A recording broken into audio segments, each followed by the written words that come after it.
everyone. Welcome to the last addition to Nightmare November, at least last official. I will talk a bit more about it in the outro. Long time no YakuLev, the last one was Lev's birthday special, so let's visit them again, because why not? As always, special thanks to my lovely patrons and all of you who subscribe and watch these videos. We are keeping this channel alive and going, and I'm not saying that just to be dramatic, it's a fact. And so if you like these videos, don't forget to comment your thoughts and what you liked. It's really appreciated. The raised voice rattled with the walls of their apartment, as they did for the last 10 minutes. Lev couldn't even recall why they started arguing in the first place. Probably because of something stupid, as always. Or perhaps because of another letter that appeared in their mail in the morning, straining their already strained nerves. But that didn't matter anymore. The first spark was forgotten the moment Yaku started to berate him again, and now all he could see was red. If you listened to me sometimes, everything would be much easier. I did listen to you, and how did that end, huh? What are you even talking about? Jiro! What else? Lev gritted his teeth. The name became a bit of a forbidden word in their household since the whole thing went down, so for Yaku to just throw it in his face hurt more than he expected. What does it have to do with anything? You said it was fine. And don't forget who made a scene in the first place. Because you didn't believe me. If you listened to me, nothing from that would happen. Nothing would happen if you didn't tag along in the first place. That was your idea. You could have waited with your jealousy until we got home though, couldn't you? Yaku gaped at him for a second as if stunned, which, if Lev read his expression correctly, was pretty close to truth. A little flare of satisfaction burned in his chest. Of course, Yaku wasn't completely wrong either. He did make a mistake that day, but he thought they talked it out already. Apparently not. But he wasn't going to let Yaku put all the blame on him. Gritting his teeth, Yaku stepped closer to him, clenching his hands into fists. Are you seriously going to blame me for that when he clearly had an ulterior motive? He said it yourself, did you forget? No, thanks to you, I can't forget that. What's your problem, huh? I already apologized for that day. What else do you want from me? I want you to stop being so stupid all the time and act like an adult for once. Why is that so difficult for you? Lev flinched. Going for the low blows today, huh? You said you don't mind the way I am. Well, right now you are making me wish you were different. Would make things much easier. Well, things would be easier for me if you never came into my life, but here we are. A falling pin could be heard in the stunned silence that followed Lev's shout. His chest burned, as did his throat, the thundering of his heart the only sound picked up by his ears. Except for Yaku's hitched breath. He paused, some of the furious mist so far clouding his mind dissipating. He found Yaku staring at him, motionless. His eyes widened and so pained it stole Lev's breath for a second. As if hot metal twisted in his guts, the sharp stinging of guilt over his words spread into his chest and further, rendering him speechless. The strange stalemate broke when Yaku looked away, an incredulous huff escaping his mouth. That's what you want? Of course. He looked up again, his jaw clenched as if in anger. But Lev never fell for that, knowing Yaku better than most. And right now, Yaku wasn't mad, even though he probably wanted to be. He was hurt, so much his hands started to tremble. Let me fulfill that wish then. What? Mori, wait. For what? You expressed your wishes clearly enough. No, that's not...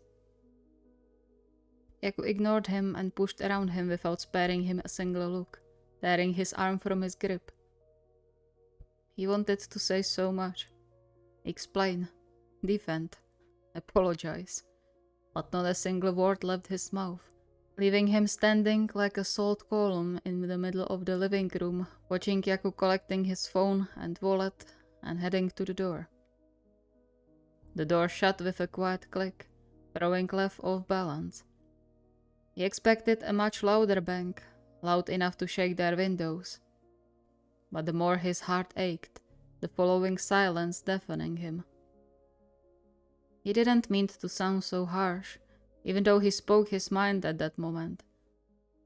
Perhaps some things were difficult because they were so different, but that was the magic of a relationship, right? And the good things outbalance the bad by a great margin. So what in all hell just happened between them? Sighing, he slumped on the couch, rubbing his face as if by some miracle he was asleep and dreaming. But he knew better than to latch onto a false hope. What now? It's so late and he just went out. Shiver ran down his spine when his mind supplied him with a long list of potential dangers waiting outside, all topped by the still hovering threat, a reminder of which now lay on the table. It will be fine, for sure. Mori can take care of himself. He's not the stupid one in our relationship. He let out a sour chuckle and leaned back, checking the clock one more time before he turned on the TV to have something to do while he waited for Yaku's return.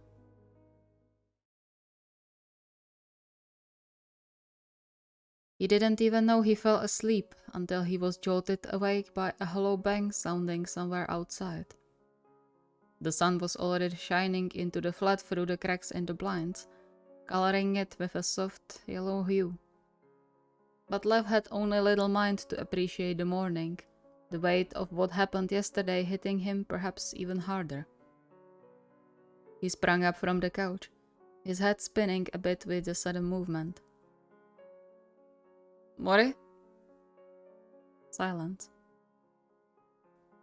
Did he not come back? Damn it, Lev, why can't you stay awake when it's needed? He was about to rush through the apartment to check if he maybe managed to sleep through Yaku coming home, when he froze mid-step. It took him a while to realize why the living room suddenly felt different. Weird. Empty. Confused, he ran his hand over the wall where their photos from all kinds of events used to hang. Lev hugging a grumpy-looking Yaku after his first win in the Super League. A printed selfie Lev sent Yaku after he landed the biggest gig of his career at the time. Them posing in front of the All-Star match banner. Gone. As if it never existed. Mori? He bolted through the apartment, desperately searching for an explanation. But the more he looked, the less he could see. Mugs, blankets, pillows, plants, clothes, keys. Everything that ever had Yaku's touch in it. Gone. Lev's breath hitched in his slowly tightening throat, his heart hammering into his ribs as even the last room revealed several empty spaces that were supposed to be filled with Yaku's presence. And yet, all that remained was a cold, half-empty apartment. What's going on? He couldn't move everything out in one night, right? I would notice that. I would. He clenched his jaw, if only to stop the pathetic little sounds threatening to come out of his mouth. This isn't real. It can't be real. No matter how harsh of an argument they had, they always managed to talk everything out. They never went without speaking for more than a few hours, the only exception being the hurt prank, But neither of them ever went to an extreme. So why now? Why? Things would be easier for me if you never came into my life. His words from the last night repeated in his head like a broken record, over and over again, chilling as if someone slowly sung him under icy waters. Oh no, no, he couldn't take it literally, right? He fumbled with his phone, searching the log for Yaku's number. He had to call him, figure out what was happening and make things better again. No matter what it cost, he would make up things between them, as always. However, even after the third scroll through his whole contact list, he couldn't find what he was looking for. No saved contact with Yaku's name, no call or message history. Nothing. He tapped in the number from memory, missing several times before he finally managed to dial it correctly. His hands trembled ever so slightly when he put the phone to his ear, praying Yaku wasn't that mad to not pick up. Though if he deleted his number... He flinched when, after the initial silence, the robotic voice screamed into his ear that the called number didn't exist. The phone almost fell from Lev's fingers. How? How is this possible? He scrolled on the phone again, finding Kuro's contact. This time, the line beeped a few times before the tired voice of his former captain sounded into his ear. Hey, Lev. Today is full of surprises, I see. I thought you forgot about your own senpai already. Lev furrowed his brow. We talked not even a week ago. Huh? You have some interesting understanding of time if that was just a week for you. I don't think I follow. But okay, that's not important right now. Can you give me Mori's phone number? I can't get hold of him. Which Mori are we talking about? Yaku, obviously.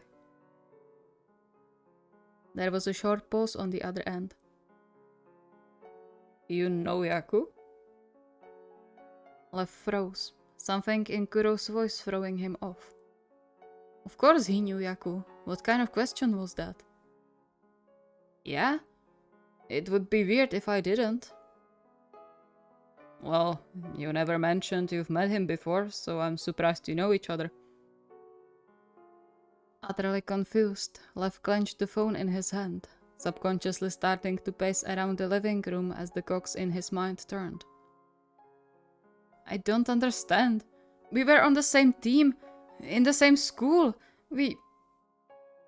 His heart stopped for a second, but the dread was soon replaced by relief when he spotted the ring on his finger. Not everything disappeared then. There was still hope. Lev, are you sure you aren't mistaking him for someone else? I mean, yeah, Yaku went to Nekoma and played on the team, but he moved away before you came. You had no way to meet him in school. But how? We went to nationals together and played Karasuno. Nationals? Lev, we didn't even get through the prelims. Are you sure you feel okay? No, he didn't. Nothing made sense. Nothing was the way it was supposed to be. Almost as if someone took away all his memories and replaced them with different ones. But I remember all that. It can't just be some wishful thinking. I know it happened. Lev? Can you still give me the number? Please. I would love to help you, but I don't have it. Sorry. Oh, okay. Sorry for bothering you then. All good. Maybe have a nice long rest. Helps memory. Lev nodded, despite knowing Kuro couldn't see him, and hung up, shaken to the core. Maybe he really was going crazy. Was his mind just playing with him? torturing him with images of his life where Yaku didn't exist. Or maybe with images of his happy future where Yaku did exist. Perhaps. He shook his head, refusing to entertain that thought further. He wasn't making things up. The ring was a clear proof of that. Yaku proposed to him, so he had to live with him. They had to be dating. He made a beeline to his laptop, typing Yaku's name into the search engine. But just as before, he couldn't find any articles or even mentions of Yaku anywhere. Neither in the Russian Super League teams, nor in Japanese Division 1. Then, finally, he caught an offhand mention of a Yaku Morisuke, a libero playing for a Division 2 team based in Tokyo, and apparently having a match right now. At least something. He didn't even stop to close the laptop and rush to the door, only throwing a coat over himself before he bolted towards the train station.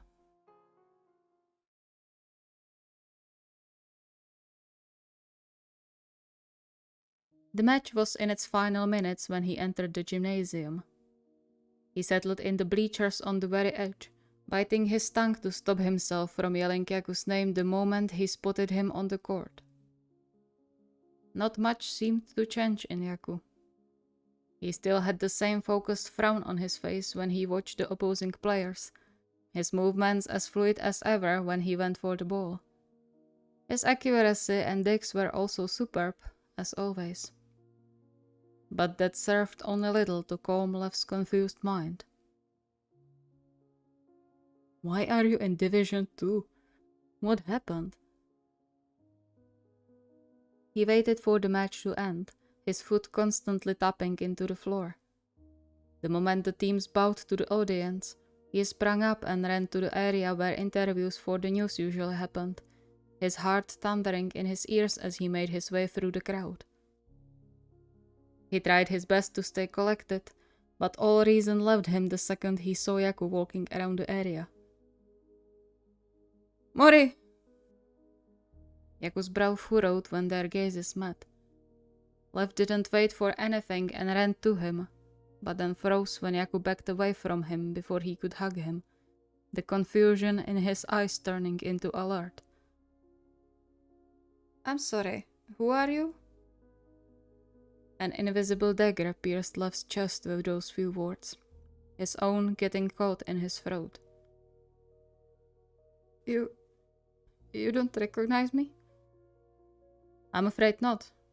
Have we met before? The ground swayed under Lev's feet. Was he really just lying to himself?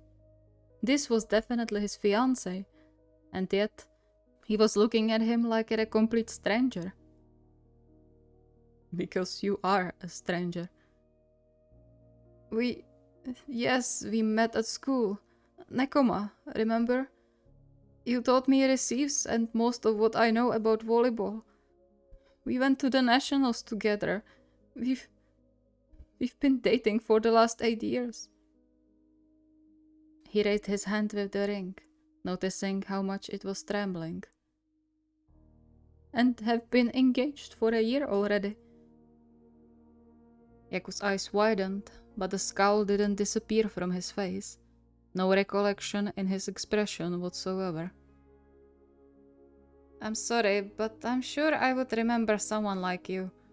Especially if we really had such a history. But... Mari! Lev flinched when a sweet female voice called Yaku's name. A smiling woman rushed from the crowd, threw her arms around Yaku's neck and kissed his cheek before nuzzling close to him. And Lev could swear he heard his heart shatter. Not because of the woman or her actions, but rather because of the wide smile now curling Yaku's lips. Because of the way he wrapped his arm around her waist as if it belonged there. Because he actually looked excited to hug and be hugged by someone. Because of the ring, very similar to the one he had, glimmering on her finger. He winced when Yaku looked at him again with the same reserved expression he was so familiar with. Again, I'm very sorry, but you have to be mistaken. Now, if you excuse me, I promised my wife I'll treat her to dinner today. Oh, come on, Mori. Don't be like this to your fan. She smiled at Lev. He's so shy when it comes to interacting with fans. I'm not just a fan, though. That's alright. He cleared his throat, desperately trying to suppress the pressure building behind his eyes. Yaku had a wife. He didn't remember a single thing they went through together. He didn't recognize him. And yet, he looked happier than Lev had ever seen him.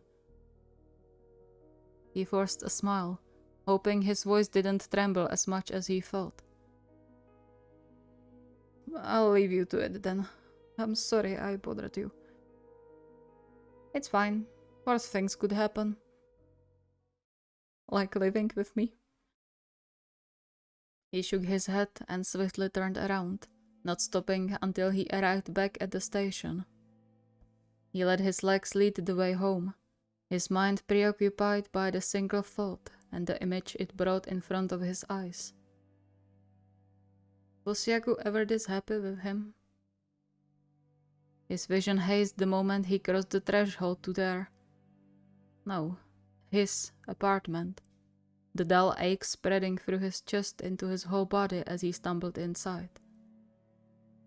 He kept his eyes buried into the floor, the desperate need not to look at all the emptiness around him tearing a hitched sob from his throat. It was useless anyway. His knees buckled under him, sending him to the floor with a loud thud. Pain shot through his legs, but compared to the other pain spread through his whole body, it was nothing. As the first tears rolled down his cheeks, he brought his knees to his chest and curled into a ball, the quiet sobs echoing off of the empty walls. His hazed vision focused on the ring still firmly set on his finger as the only remainder of what had been. Or perhaps of what could have been. He couldn't tell anymore. A tormented cry got swallowed by the walls, more tears falling into his lap as he clutched the ring to his heart. Thank you so much for watching. I hope you enjoyed. Oh, okay, just kidding. When he opened his eyes again, he was surrounded by darkness. He was no longer on the floor, but rather lay curled on the couch, clutching a pillow in his arms. His throat itched as if he was screaming, and his shoulder hurt from the fingers dug into his skin. Lev! Huh? Lev! Someone shook with him. Lev! Come on, look at me. What? Are you crying? What happened? That voice. He looked up, for a moment unable to make sense of what he was seeing. Then, warm hands cupped his face, the touch making him realize there were indeed wet trails on his cheeks. But he didn't care about that. Mori? Before Yaku could answer, he threw his arms around his waist and pulled him close, a hitched sob getting caught in his throat. Mori! Lev? Hey, it's okay, you beanpole. What? Please don't leave again, Mori. Please.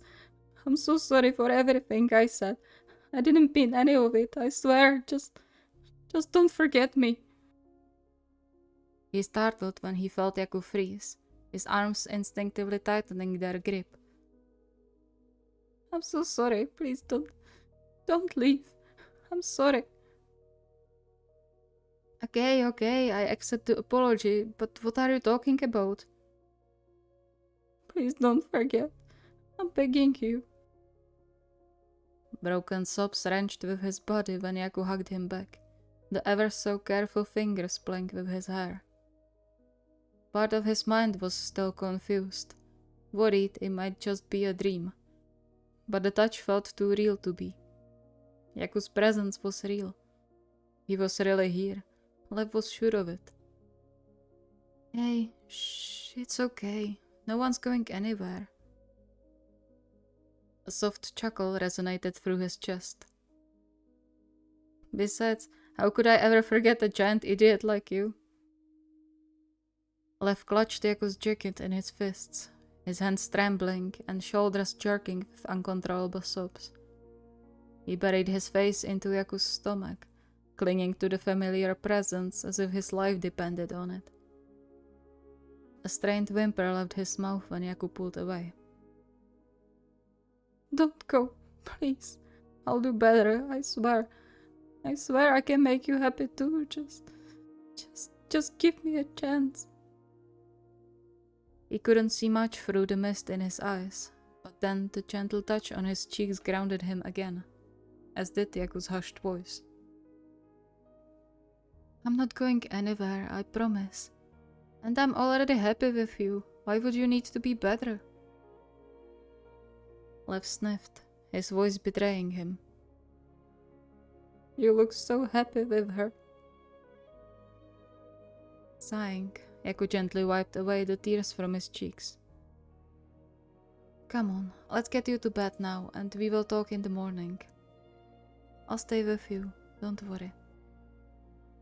Lev hesitated, but then slowly got up on unsteady feet, leaning a bit on Yaku for support as he let himself get led to the bedroom. Before they rounded the corner, however, he glanced over his shoulder, and even though he couldn't see much in the dark, the frames were clearly visible against the light wall, where they belonged.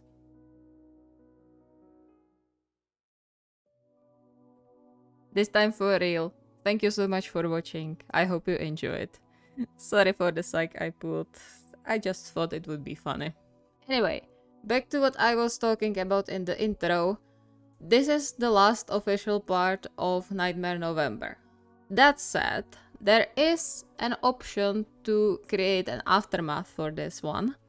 So let me know if you want an aftermath or not, because obviously they have to talk about it a bit, at least. Yaku said so. So again, it's up to you. Do you want an aftermath of this or not? Let me know. If you have any requests or ideas, the request form is linked in the video description. See you next time.